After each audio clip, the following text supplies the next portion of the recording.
there, friends. Welcome to another edition of Spilling the Tea on a spectacular, beautiful Friday afternoon, Friday, May the 6th. In this edition of Spilling the Tea, I'm just going to take a break here and have a sip of tea. Speaking of taking a break and relaxing, that's perhaps where I will start this edition of Spilling the Tea. Father Jose and I will be away on retreat. We leave Sunday afternoon for 6 days, so there will be no daily Mass in the parish beginning on Monday, May the 9th, until the Friday. No Masses this coming week. You also may have noticed out in the back of our parking lot, there's a lot of construction vehicles back there. Dexter is renting the back part of our parking lot for 8 or 10 or 12 weeks. So it's a rental agreement that we have with them, so it brings in a little bit of extraordinary revenue, so we're thankful for that. And I don't think it's going to interfere with your parking arrangements. So that's, if you're curious, that's what's going on with that. I'm also happy to tell you about our children who will be receiving First Communion this coming Sunday. I'm really excited about this. Please pray for our children. Please pray for our families. We've got 16 children who will be receiving their First Communion on Sunday. So that's really, really exciting. And I'm very, very thankful for the wonderful work that Mary Therese has done with our families over the past ministry season, over the past 8 months or so. So thanks, Mary Therese, for all of your hard work around here. For all of you mothers out there, happy Mother's Day. My dear mom, as you know, lives in Newfoundland, and I certainly do enjoy my time with her. I obviously won't be seeing her this weekend, but I'll be talking to her. And isn't it lovely to just reflect on our mothers, and in my case, like a lot of you, the witness of their faith and how it influenced us. So happy Mother's Day to all you mothers out there. Now I'm going to turn it over to Bradley Van Dam, our new coordinator of community care. So Bradley, why don't you introduce yourself to all of us? Hey everyone, I am not Father Rob. I am Ronnie, the coordinator of evangelization and engagement, but Father Rob is out sick today, so I'm going to do the interview for Spillin the Tea. I'm taking over. I have the mic, I have the camera, I can do what I want. So I am here with Bradley Van Dam. Bradley, your first day was Sunday, correct? Yeah, officially Sunday. First day in the office Monday. Yeah, and what's your official title? So I'm the new coordinator of community care. And what does that entail? So the job kind of has two parts to it. So one part is focusing on kind of inwards care. So whether that be the caring and compassion team that currently exists in the church, but just mainly focusing on kind of our parishioners and the church community. And the other component is outwards care. So community outreach and caring for our broad community that we have here, and making sure that we are represented as a beacon of hope and love within this community. So awesome, great. Okay. So Bradley, tell us, where are you from? So I'm from the small town of Oxford, Nova Scotia, the blueberry capital of the world. The blueberry, isn't there like a giant blueberry? Yeah, there is. His name is Oxley. Actually. Yeah, I've had to stop there a number of times for gas. You pull kind of off on the off there. It's right there. Yeah. It's probably the only road marker we have, I guess. I don't know that I've been to Oxford. I've just been to that gas station. For sure. So tell us something about growing up in Oxford. What was it like to grow up in the blueberry capital of the world? So it's a lovely little town. Like I said, there's about 900 people there.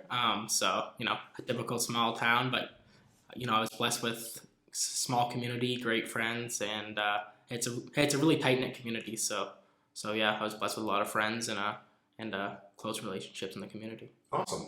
And so you've pretty much lived there your whole life. Yep. So what was your experience of the church like growing up there? Interesting. So there's no Catholic church in Oxford. And I started my time in the church at St. John the Baptist in Spring Hill, a neighboring community. So I was baptized there, and then once the church kind of wasn't used as much because of pastoral kind of reorganization, we then started attending Holy Family in Amherst. So. Cool. And did they have like any youth programs or anything like that? Like, I never really. Basically, what I'm asking is what made a young guy continue Yeah. from Oxford continue in the Catholic Church? So I say a big part of my kind of faith formation and kind of my calling was found at St. X. So so I'd recently just spent 4 years there and was heavily involved in chaplaincy. Most recently, the assistant chaplain, and it was through that experience and kind of the people I met along the way that really kind of formed my my rich faith there. Awesome.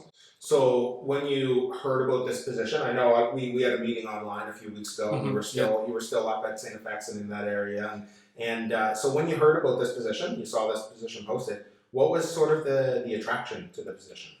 I don't know. It's interesting. So I originally saw it, stumbled upon it because Stella Maris, there's actually Stella Maris Parish in Craignish, Cape Breton, and my mother grew up there, and that was her childhood parish. So I said, "Oh, that's interesting. I didn't know there was another Stella Maris." So I got looking at it, and the position kind of it just like called me.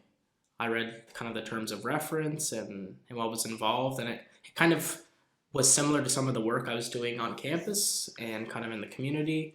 And I just felt called to apply and came for an interview, and that was the end of it. So, so what were some of those experiences on campus then? Yeah, so one of a very rich experience was RCIA. I was very blessed to be a member of our RCIA group, and we brought 2 young men most recently at the Easter Vigil into the church. So that was a very faith-forming experience, and I feel like going through it as so to speak, cradle Catholic, I learned things and also gave me hope to see people coming into the church on their own, committing to the weekly classes, and it was a real kind of, I suppose, hopeful experience. The hope you see that there's people coming into our church and are feeling that call. Absolutely. And that pull by the Holy Spirit. So yeah, awesome. So you've had a couple days here, not very long, still kind of getting your feet under you. Yeah, for sure. but from your experience of the area, what do you see as like one of the things that you're looking at in terms of what's happening at Stella Maris and in the greater area here that you're excited about? Like, is there an opportunity there that you're seeing that really gets you jazzed up, that you're thinking, this is a really amazing area that I would hope to lead Stella Maris into? Yeah, so I think, I'm not really overly familiar with the community yet. I'm just getting kind of my feet wet. But on the outward care component, I think there's a lot of work to be done. I think in terms of, the housing crisis that's kind of existing in the city, and I know our two temporary shelters. I think that's a very exciting project, and we have some other projects that are in the works that I think will help and contribute to people experiencing homelessness or maybe food insecurity and stuff like that. So I'm really looking forward to making those connections and partnerships within the community and rolling out some programs. So. Excellent. Yeah. It's sort of something that we're. It's work that all churches should be doing, but it's something that we're kind of uniquely positioned where we are to speak into in a particular way as well. So we should see it as as unfortunate as these situations are, a blessing that we have the opportunity to live out our Christian call. Of course, in this way. I think I'm always reminded of the story of the Good Samaritan, right? Where sometimes you just need to get your hands dirty and put your boots to the pavement and get out there and serve the people. So yeah, absolutely. So why don't you tell us a little bit about where you're living? Yeah, so I'm actually living at St. Titus House in Heron Cove. So it's a men's formation house, and it's beautiful. I mean, Heron Cove's a lovely little community, and it's nice to wake up every morning and see a little bit of the water. So yeah. Absolutely, yeah. And you're living there with a couple other young men as well. Yeah, so I'm living there with 3 other guys. yeah, we all live in community. We do morning prayer daily, and yeah, we just are there to discern and to learn how to be good Catholic men. So Excellent, good.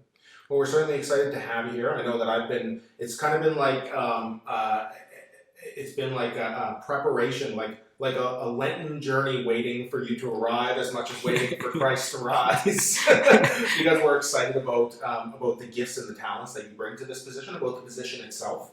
But particularly you filling it and the things that, all of our job titles here at Stella Maris include coordinator, right? So it's not necessarily that everything's on your back to do, right? Mm-hmm. It's how are you and the team going to help raise up Stella Maris to be able to do these really amazing things internally and externally as well. for sure. So we're super excited that you're finally here and that we're looking at getting some things off the ground. So yeah, well, no, I'm excited to be here, and everyone's been graciously welcoming, and I've been making phone calls the first of the week and setting up meetings and just trying to get to know everyone's name, and so yeah, no, it's been good, and I'm excited to be here. I think the position itself is very exciting.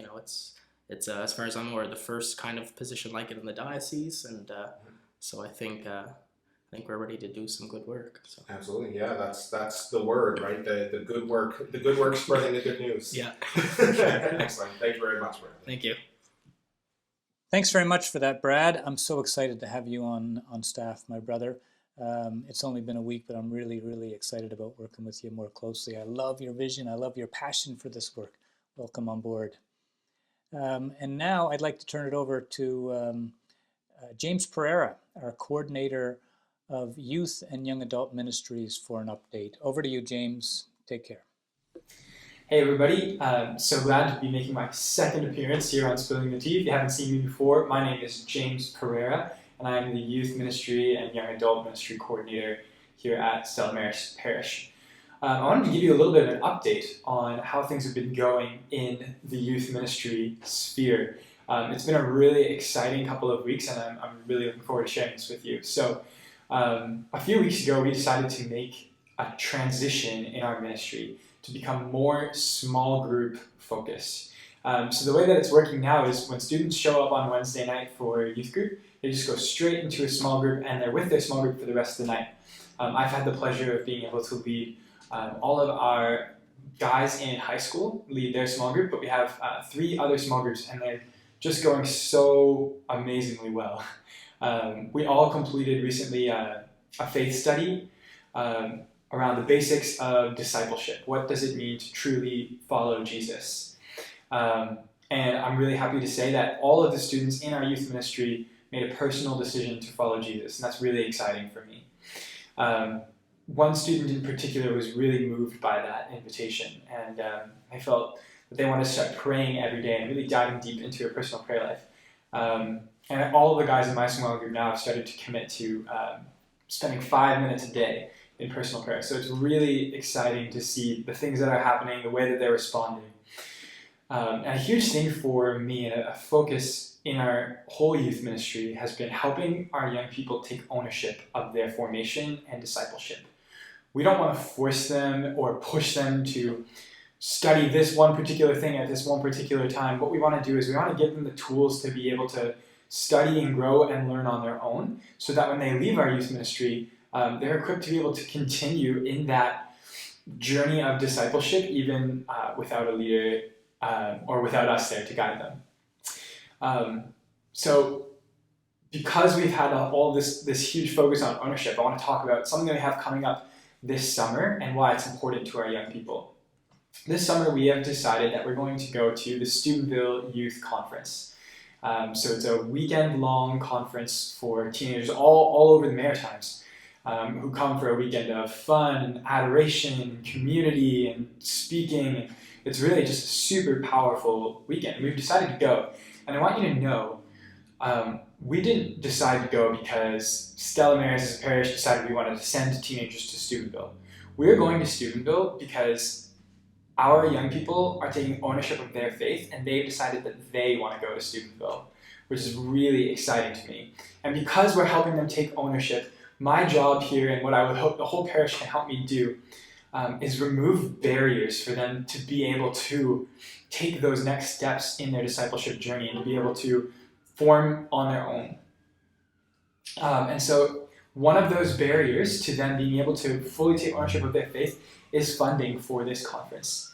Right now, we have enough to be able to send about 8 students to Steubenville, but I would love to be able to send so many more.